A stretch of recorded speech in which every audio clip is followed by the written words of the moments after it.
नौजवान दोस्तों, माताओं, बहनों, बुजुर्गों, मैं आप सबों को नमस्कार करता हूं, प्रणाम करता हूं। जोहार करते हुए आपसे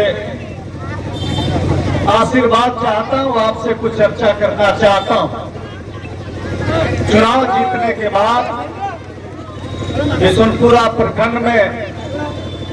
माननीय विधायक जी का पहला कार्यक्रम है। चुनाव के पहले हम लोग आपके बीच में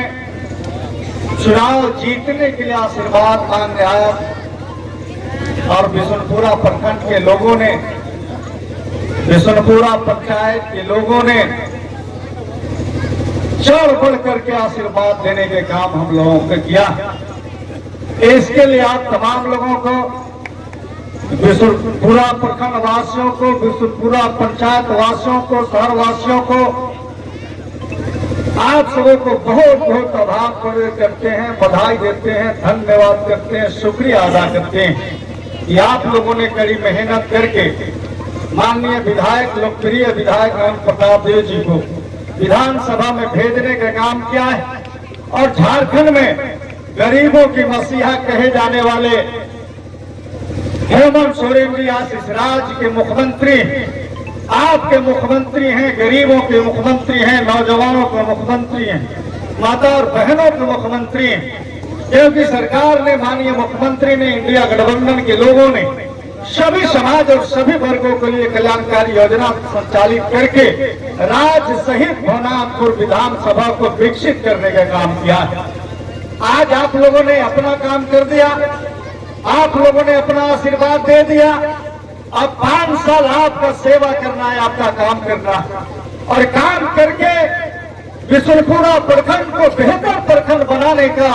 कार्य हम तमाम लोगों को मिलकर के करना है। हम लोगों ने चुनाव में जो जो वादा किया है, चाहे वो सड़क के वादा किए हो, सिंचाई के वादा किए हो, यानी जो भी हम लोगों ने वादा किया है, हम लोगों को तमाम वादा पूरा है और एक एक वादा को हम लोग पूरा करने के काम करेंगे। यही वह तालाब का स्थल है, जैसे तालाब में एक नौजवान मौत के मुंह में समा जाता है और हम लोग दोनों नेता दीपक प्रताप देव जब तक डेड बॉडी बाहर नहीं निकलता है तब तक हम लोग यही इसी तालाब के पास डटे रहे और उस नौजवान को हम लोगों ने बाहर निकाला। मैं उस नौजवान को भी नमन करता हूं कि आपने हमारी जीत को आपने देख नहीं पाया, लेकिन उसी समय चुनाव का मौसम चल रहा था। उसी दिन बिशुनपुरा के नौजवानों ने, यहाँ के साथियों ने ये बतला दिया था,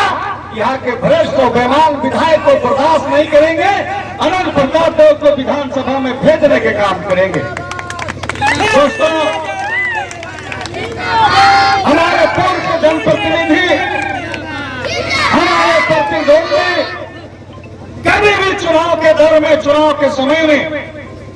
विकास के सवाल पर कभी भी उन्होंने कोई बहस नहीं किया। उन्होंने अगर कोई बहस किया, बिशुनपुरा के लोगों को अगर कोई बताने और सुनाने का काम उन्होंने किया, तो उन्होंने जाति धर्म के नाम पर लोगों को गुमराह करने के काम किया, लोगों को लड़ाने के काम किया। और उन्होंने चुनाव में कहा कि हेमंत सोरेन की सरकार कब्रिस्तान बनाती है। उस समय भी मैं कहा था, माननीय अनंत प्रताप देव जी ने कहा था कि हमारी सरकार, झारखंड मुक्ति मोर्चा की सरकार, हेमंत सोरेन की सरकार कब्रिस्तान भी बनाती है और श्मशान भी बनाती है। और छोटे राजा विधानसभा में चले गए हैं, यहाँ मंदिर भी बनेगा, देवी धाम भी बनेगा, देवार बाबा के मंदिर भी बनेगा। जैसे ये हम लोगों ने चुनाव में भी कहा था और आज भी कह रहे हैं, जो मंदिर, चाहे विष्णु भगवान की मंदिर हो, चाहे देवी धाम देवार बाबा की मंदिर हो, वो तमाम मंदिरों को बनाने का, निर्माण करने का काम होगा, बशर्ते वो खतियान में होना चाहिए। जो हम लोगों ने वादा किया है उस वादा को चुन चुन करके हम पूरा करेंगे। और आज वो समय आ गया है, चाहे वो मंदिर धर्म का सवाल हो, चाहे वो सड़क सिंचाई का सवाल हो, चाहे बेरोजगारी का सवाल हो, मां बहनों का मान सम्मान स्वाभिमान का सवाल हो, मैया सम्मान योजना का सवाल हो, तमाम सवालों का समाधान होगा और उस पर हम लोग काम करके दिखाएंगे। आज हमारे बीच में माननीय मंत्री, पूर्व मंत्री मिथिलेश ठाकुर नहीं है, लेकिन माननीय मंत्री मिथिलेश ठाकुर उन्होंने जो 5 साल कार्य किया है, आज चुनाव हारने के बाद जो जनता उनको वोट नहीं दिया है, वह जनता यार अफसोस कर रहा है कि 5 साल अब गढ़वा विधानसभा का विकास नहीं होगा। हम लोग गलत कर दिए मंत्री मिथिलेश ठाकुर को चुनाव हराकर। मैं आप लोगों को भरोसा देना चाहता हूं कि गढ़वा में 5 साल जो काम हुआ है, हमारे नेता माननीय आनंद प्रताप जी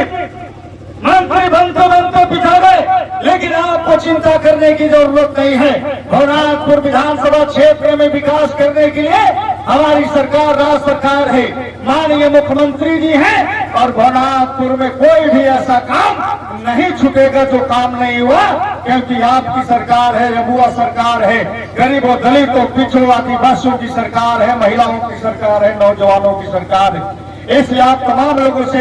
मैं यही चाहता हूँ, कल भी समाज को गुमराह करने की कोशिश की गई, समाज को तोड़ने की कोशिश की गई, हिंदू मुसलमानों में बांटने की कोशिश की गई, लेकिन ये भारत है और भारत बाबा साहब के संविधान से चलता है, और ये भारत महात्मा गांधी की भारत है, भगत सिंह की भारत है, बाबा भीमराव अम्बेडकर की भारत है, ये बिरसा मुंडा की भारत है, इलंबर पितंबर की भारत है, और इस भारत में सभी लोगों को उतने अधिकार है जितना मेरा अधिकार है। इसलिए तमाम लोगों का अधिकार है, और हमारे समाज के लोग समझते हैं, समाज के लोग समझते हैं कि हमें बचना नहीं है। लोग कहा करते थे कि बचोगे तो कटोगे, हमारे समाज के लोग न बचेंगे